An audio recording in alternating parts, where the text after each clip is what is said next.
Assalamualaikum warahmatullahi wabarakatuh. Perkenalkan, nama saya Desi Novitasari dari program studi D3 Reka Medis dan Informasi Kesehatan Poltekkes Kemenkes Tasikmalaya. Di sini, saya akan menjelaskan mengenai konsep dasar reka medis. Yang pertama, pengertian reka medis. Reka medis adalah catatan elektronik ataupun manual mulai dari pasien masuk, identitas pasien, pemeriksaan fisik, pemeriksaan penunjang, tindakan dan diagnosa baik pasien rawat inap, rawat jalan, rawat darurat yang diberikan oleh dokter penanggung jawab pelayanan, bidan, perawat ataupun tenaga kesehatan lainnya yang terlibat dalam pemeriksaan pasien tersebut. Sedangkan menurut Permenkes nomor 269 tahun 2008, reka medis adalah berkas yang berisi catatan pemeriksaan pasien, identitas pasien, lalu hasil pemeriksaan, pengobatan yang telah diberikan, serta tindakan pelayanan lain yang sudah diberikan kepada pasien.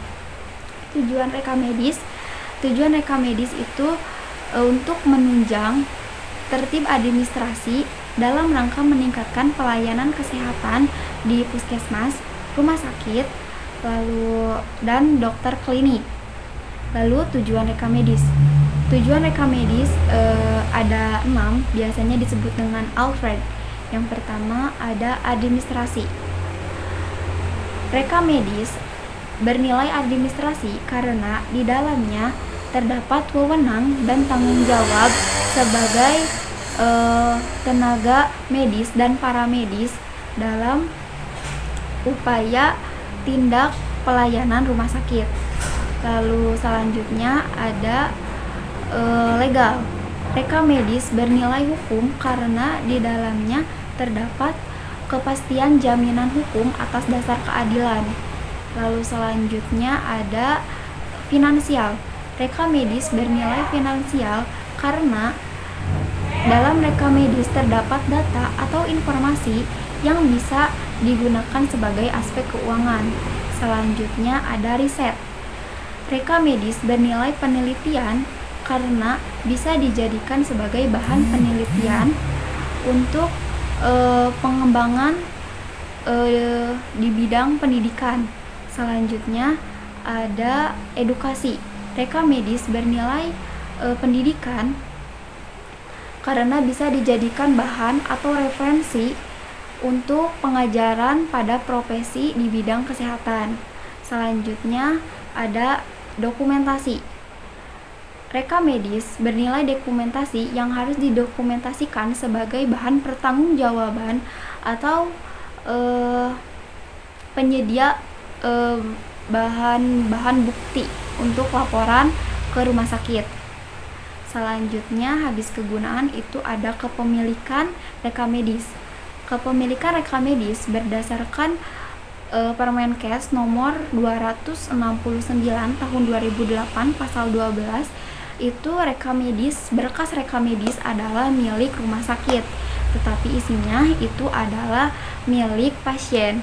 Reka medis menjadi milik pasien dalam bentuk ringkasan. Itu bisa diberikan lalu dicatat atau dikopi oleh pasien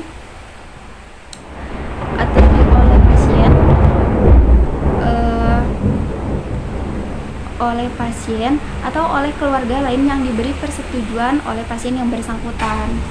Nah, jika pasien dirujuk ke rumah sakit rujukan, maka rumah sakit sebelumnya hanya akan mengeluarkan resume yang dikeluarkan oleh dokter yang merawat pasien tersebut. Lalu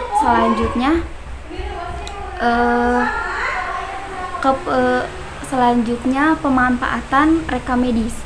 Pemanfaatan reka medis itu ada 4. Yang pertama, pemanfaatan reka medis oleh pasien. Pemanfaatan reka medis oleh pasien itu masalah hukumnya tidak ada selama diberikan kepada pasien yang bersangkutan tersebut dan dapat disampaikan melalui 2 cara. Yang pertama cara lisan dan secara tertulis. Selanjutnya pemanfaatan reka medis oleh penegak hukum.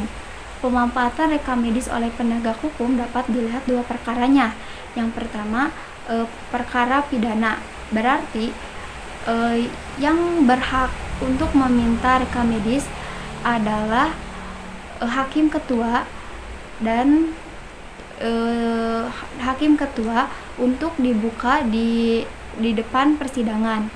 Lalu selanjutnya perkara perdata, rekam medis.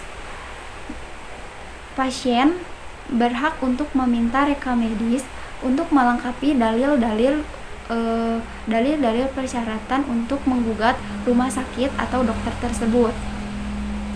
Selanjutnya, pemanfaatan rekam medis oleh pihak ketiga. Pemanfaatan rekam medis oleh pihak ketiga, individual maupun lembaga, dapat meminta informasi medis jika memenuhi dua persyaratan. Yang pertama, mengajukan permohonan secara tertulis, dan yang kedua, dilampiri izin dari pasien bahwa ia tidak keberatan rekam informasi medisnya diberikan kepada yang bersangkutan. Dan yang terakhir, pemanfaatan rekam medis untuk penelitian. Rekam medis terdapat data dan informasi yang bisa dijadikan penelitian. Rekam medis itu jika dalam penelitian tidak terdapat tanpa identitas, maka masalah hukumnya tidak ada. Sedangkan bila disertai dengan identitas, maka harus mengajukan permintaan tertulis dan persetujuan tertulis. Sekian dari saya. Wassalamualaikum warahmatullahi wabarakatuh.